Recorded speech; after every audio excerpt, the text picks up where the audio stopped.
क्या आप जानना चाहते हैं वो सबसे आसान तरीका जिससे आप हर दिन हर हाल में सच में खुश रह सकते हैं, बिना दिखावे की मुस्कान, बिना जिंदगी से भागे हुए? तो यकीन मानिए, आप बिल्कुल सही जगह पर हैं, क्योंकि आज आप जानेंगे वह रहस्य जो श्री कृष्ण ने स्वयं बताया था, लेकिन जिसे आज तक किसी ने आपको सही तरीके से नहीं बताया। यह कोई मनोविज्ञान नहीं, कोई जादू नहीं, यह है आत्मा की गहराई से निकली वो सीख जो अगर आपने सच में समझ ली तो दुख आपकी जिंदगी से ऐसे गायब हो जाएगा जैसे रात के बाद सुबह। लेकिन इसके लिए एक शर्त है, आप इस वीडियो को बीच में स्किप मत कीजिए, क्योंकि बीच में छोड़ दिया तो शायद वह मोती छूट जाएगा जिसे पाकर आपका जीवन बदल सकता है। और अगर आपका मन सच्चा है तो अभी कमेंट में एक बार दिल से लिखिए, हे कृष्ण।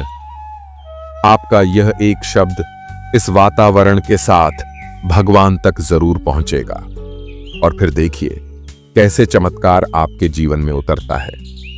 तो चलिए श्री कृष्ण की कृपा से प्रारंभ करते हैं आज की इस पावन यात्रा को।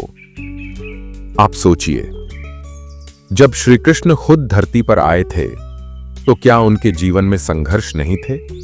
क्या उन्हें धोखा नहीं मिला? क्या उन्हें अपमान, वियोग, युद्ध और मृत्यु का सामना नहीं करना पड़ा? सब कुछ था, फिर भी उनके चेहरे पर वो मुस्कान कभी नहीं गई। क्यों?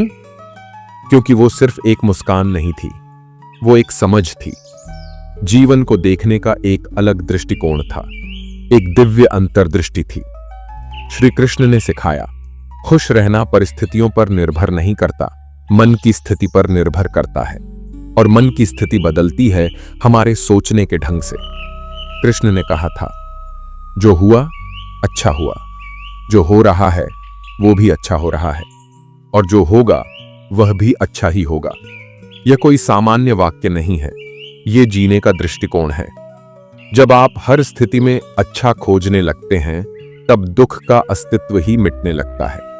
आज हम दुखी क्यों होते हैं? क्योंकि हम हर चीज पर अपना अधिकार समझते हैं। यह मेरा सपना, मेरी योजना, मेरा रिश्ता, मेरा परिणाम। और जब वो हमारी अपेक्षा के अनुसार नहीं चलते तो हम टूट जाते हैं। लेकिन श्री कृष्ण कहते हैं, तुम केवल कर्म करो, फल की चिंता मुझ पर छोड़ दो। मतलब यह कि जीवन का हर क्षण एक योग है, एक अवसर है भगवान के साथ जुड़ने का। अगर आपने अपना काम ईमानदारी से किया है तो परिणाम में अच्छा बुरा कुछ नहीं होता, वो सबक होता है। और जब आप सीखने लगते हैं तो जीवन सरल हो जाता है, पल हल्का हो जाता है। श्री कृष्ण ने अर्जुन से कहा था, स्थिर बुद्धि वाला इंसान न सुख में डगमगाता है न दुख में टूटता है, वह केवल स्व में स्थित रहता है। और यही है हमेशा खुश रहने का रहस्य, स्व में स्थित रहना। जब आप अपने भीतर उतरते हैं, जब आप अपने ही मन से दोस्ती कर लेते हैं, तब दुनिया चाहे जैसा भी व्यवहार करे, आप हंसते रहते हैं, क्योंकि अब आपकी मुस्कान बाहरी नहीं भीतरी हो गई है। कृष्ण कहते हैं, जब तुम किसी चीज को खोने से नहीं डरते तभी तुम सच्ची खुशी को पा सकते हो। और सच मानिए, इस संसार में ऐसा कुछ भी नहीं है जो स्थायी हो। हर चीज बदलेगी, रिश्ते, परिस्थितियां, शरीर, समय। लेकिन अगर कुछ स्थायी है तो वो है ईश्वर की स्मृति। और जो हर पल श्री कृष्ण को याद करता है वह कभी अकेला नहीं होता, कभी दुखी नहीं होता, क्योंकि उसका मन बाहर के सहारों से मुक्त हो चुका होता है। अब उसे चाहिए सिर्फ एक, प्रेम, भक्ति और कृष्ण का नाम। तो अब मैं आपसे एक प्रश्न पूछता हूं, क्या आप सच्चे मन से श्री कृष्ण को अपना साथी, अपना मार्गदर्शक मान सकते हैं? क्या आप इस जीवन की उलझनों में उनकी बातें सुनने का साहस रख सकते हैं? अगर हां, तो अभी कमेंट में एक बार दिल से लिखिए, हे कृष्ण। आपका यह एक शब्द आपके और भगवान के बीच का वह पहला तार बन जाएगा जिससे जुड़कर आप भीतर से बदलने लगेंगे। क्योंकि खुश रहने के लिए किसी बाहरी कारण की नहीं, केवल भीतर के साक्षात्कार की जरूरत होती है। और यह साक्षात्कार वहीं से शुरू होता है जहां आप श्री कृष्ण को अपने हृदय में स्थान देते हैं। तो याद रखिए, खुशी कोई गंतव्य नहीं, यह एक दृष्टिकोण है। और अगर वह दृष्टिकोण कृष्ण से मिला हो तो फिर जीवन कोई समस्या नहीं, केवल लीला बन जाता है। एक थका हुआ, भीतर से टूटा हुआ मनुष्य श्री कृष्ण से कहता है, हे कृष्ण, सब कुछ होते हुए भी मैं खुश नहीं हूं। मेरे पास रिश्ते हैं, पैसा है, आराम है, लेकिन भीतर एक खालीपन है, एक बेचैनी है जो कभी जाती ही नहीं। क्या सच में कोई ऐसा तरीका है जिससे मैं हमेशा खुश रह सकूं? श्री कृष्ण शांत भाव से मुस्कुराते हैं और धीरे से पूछते हैं, बताओ, तुम जो कुछ भी कर रहे हो वो किसके लिए कर रहे हो? वह मनुष्य कुछ देर चुप रहता है, फिर कहता है, अपने लिए, अपने परिवार के लिए और अपने भविष्य के लिए। कृष्ण पुनः मुस्कुराते हैं, और जब वो परिणाम नहीं मिलता जिसकी तुमने कल्पना की थी, तब मनुष्य का स्वर कांप जाता है। तब मैं टूट जाता हूं कृष्ण, निराश हो जाता हूं, डरने लगता हूं। कृष्ण तब धीरे से कहते हैं, यही तो तुम्हारी पीड़ा का मूल है। तुमने हर कार्य को उसके फल से बांध दिया है। तुम्हारी खुशी, यदि ऐसा हुआ तो मैं खुश रहूंगा, इस शर्त पर टिकी है। मनुष्य थोड़ा सोचता है, फिर कहता है, तो क्या मैं कुछ चाहूं ही नहीं? श्री कृष्ण जवाब देते हैं, चाहना गलत नहीं है, पर उसे जरूरत और जिद बना लेना, वहीं से दुख शुरू होता है। जब तुम्हारी इच्छा मोह बन जाती है और परिणाम की अपेक्षा बंधन बन जाती है, तब जीवन बोझ लगता है, वो मनुष्य गंभीर हो जाता है। तो फिर मैं कैसे जीऊं? मुझे तो डर लगता है, असफल होने का, अकेले रह जाने का, अपनों को खो देने का।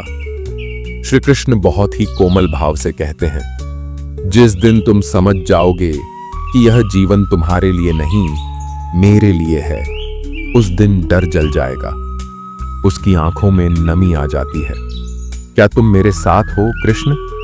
और श्री कृष्ण उत्तर देते हैं, मैं तो हर क्षण तुम्हारे साथ हूं, लेकिन तुम हर बार मुझसे दूर चले जाते हो, कभी अतीत की गलियों में, कभी भविष्य की चिंता में, और भूल जाते हो कि मैं तुम्हारे वर्तमान में खड़ा हूं, तुम्हारी प्रतीक्षा करता हुआ। मनुष्य भाव विह्वल हो उठता है, तो मुझे करना क्या है? और तब श्री कृष्ण कहते हैं, कुछ नहीं, बस हर कर्म प्रेम से करो, हर संबंध में मेरी झलक देखो, और जो भी परिणाम आए उसे मेरे चरणों में अर्पित कर दो। वह धीरे से पूछता है, बस इतना ही? श्री कृष्ण मुस्कुराकर कहते हैं, हाँ, बस इतना ही। खुशी कोई वस्तु नहीं है जिसे पाना है, वह तो एक स्थिति है, जब मन मुझ में स्थित हो जाता है। कृष्ण आगे कहते हैं, जब तुम भीतर मेरे साथ जुड़ जाओगे, तब बाहर चाहे जैसे भी हालात हों, तुम डगमगाओगे नहीं। दुख आएंगे, पर तुम्हें छू नहीं पाएंगे। चिंता होगी, लेकिन व्याकुलता नहीं होगी। तुम भीड़ में रहोगे, पर भीतर एक सुंदर मौन होगा। अब वह मनुष्य अपनी आंखें बंद करता है, भीतर कुछ पिघलता है, और फिर पहली बार सच्चे भाव से कहता है, हे कृष्ण। और उसी क्षण श्री कृष्ण की वाणी भीतर से गूंजती है, अब देखो कैसे जीवन बदलने लगता है, क्योंकि जिसने मुझे एक बार भी सच्चे मन से पुकारा, मैं उसे कभी अकेला नहीं छोड़ता। जब सब छिन जाए, फिर भी कोई मुस्कुरा दे, तो समझो उसे जीना आ गया। और ऐसा जीना सिखाया था एक बालक ने, जिसे आज दुनिया भक्त प्रहलाद के नाम से जानती है। प्रहलाद, राक्षसों के बीच एक देवता हृदय बालक। चारों ओर अंधकार था, लेकिन उसके भीतर हरि का प्रकाश था। हर दिन मौत उसे चुनौती देती थी, लेकिन हर दिन वो मुस्कुराकर कहता था, जो भी हो रहा है हरि की इच्छा से हो रहा है, फिर डर किस बात का? सोचिए, जब उसका अपना पिता ही उसका सबसे बड़ा शत्रु बन गया था, जब प्रहलाद को जहर दिया गया, हाथियों से कुचलवाया गया, अग्नि में बिठाया गया, फिर भी उसने कभी किसी से नफरत नहीं की, कभी भागा नहीं, कभी शिकायत नहीं की, बल्कि हर बार अपने प्रभु के नाम में और गहराई से डूब गया। क्यों? क्योंकि प्रहलाद को सच्चा रहस्य पता था। सच्ची खुशी बाहर से नहीं आती, वह अंदर से जागती है। और उसका सूत्र यही था, जो कुछ भी मेरे पास है वह हरि का दिया हुआ है, और जो कुछ छिन जाए वह भी उसकी लीला है। अगर मैं उसे समझ नहीं पा रहा तो दोष मेरी दृष्टि का है, हरि की कृपा का नहीं। यह थी उसकी आंतरिक शांति। उसने कभी अपनी खुशी को परिस्थिति के हवाले नहीं किया। उसने खुशी को अपेक्षा से नहीं जोड़ा। उसने खुशी को प्रभु की उपस्थिति से जोड़ा।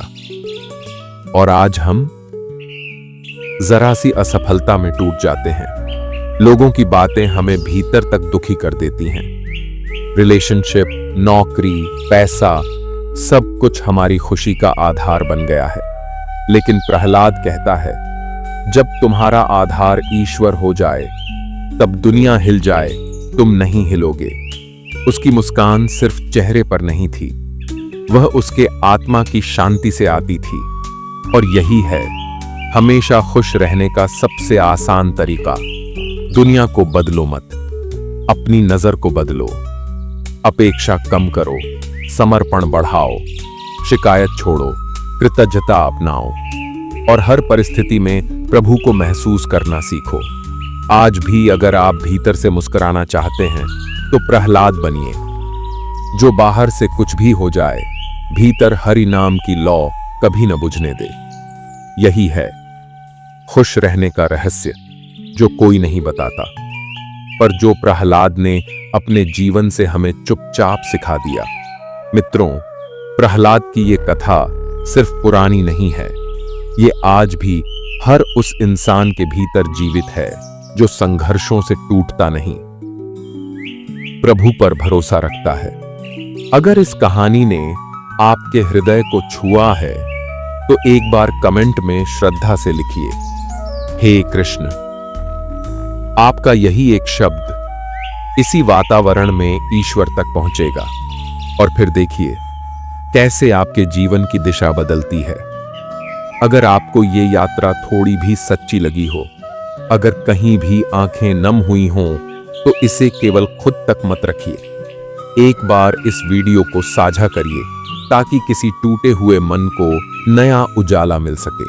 और अगर आप चाहते हैं कि आगे भी श्री कृष्ण, श्रीमद् भगवद गीता और ऐसे ही जीवन को बदल देने वाले सच्चे आध्यात्मिक रहस्य आप तक यूं ही पहुंचते रहें, तो अभी हमारे चैनल वेदांत पुंज को सब्सक्राइब कर लीजिए, घंटी को जरूर दबाइए ताकि अगली बार श्री कृष्ण की आवाज सीधा आपके हृदय तक पहुंचे। तो मिलते हैं अगले दिव्य प्रसंग में। तब तक याद रखिए, जो बाहर टूटता है वो भीतर से बनता है, और जो भीतर हरि से जुड़ जाता है उसे कोई दुख हिला नहीं सकता। जय श्री कृष्ण।